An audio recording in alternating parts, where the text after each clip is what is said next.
Welcome to ImmigrFlow's comprehensive deep dive into the I-485 form, officially the application to register permanent residence or adjust status, serving as your essential guide to successfully adjusting your immigration status and securing your lawful permanent resident green card, all without ever having to leave the United States. The I-485 form is a critical and pivotal step in the green card process for over 1 million applicants filing annually with USCIS.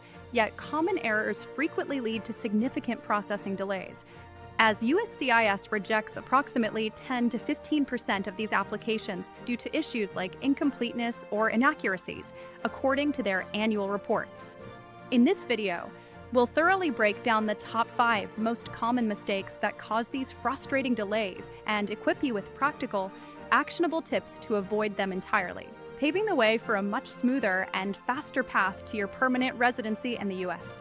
Mistake number 1 involves providing incomplete or inaccurate personal information, such as simple typos in your full legal name, your 9-digit A-number alien registration number, or even your prior U.S. addresses from the last 5 years. These seemingly minor errors can easily trigger a request for evidence, known as an RFE, which occurs in 20 to 30% of cases, resulting in substantial delays of 3 to 6 months, while USCIS performs necessary cross-checks against FBI name checks, ICE databases, and other systems. To steer clear of this pitfall, always double-check and verify every single detail against your official documents, including your passport, DS, 260 approval if applicable, and birth certificate, making sure your full legal name and exact date of birth in mm/dd/YYYY format are perfectly consistent throughout.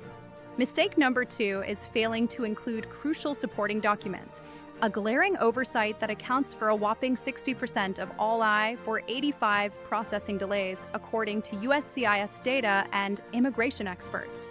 Essential items you cannot overlook include your I-94 arrival and departure record from the CBP website, birth and marriage certificates if applicable, the Form I-693 medical examination valid for 2 years, police certificates from countries where you've lived in the past 5 years like the FBI background check for $18, and affidavits of support such as Form I-864 meeting 125% of poverty guidelines, currently $25,550 for a household of 2 in 2024. To prevent issues, always submit certified copies of these documents and ensure that any foreign language documents come with certified English translations prepared by a qualified translator, thereby avoiding a notice of intent to deny or yet another RFE. Mistake number 3 revolves around incorrect filing fees or unacceptable payment methods, which unfortunately leads to immediate rejection in about 5 to 10% of submitted cases. As of April 1st, 2024, the current filing fee stands at $1,440 for most applicants aged 14 to 78, which now includes the biometric service fee. And it must be paid via check or money order made payable specifically to U.S. Department of Homeland Security, no cash or credit cards by mail. To get it right, always verify the precise fee amount using the official USCIS fee calculator on their website. Include the fee worksheet if needed. Opt for a single check per form. And remember practical tips like avoiding staples on the check itself. Mistake number 4 is submitting a poorly organized application or omitting a cover letter, which can create major bottlenecks and significantly slow down the USCIS review process for your adjudicator.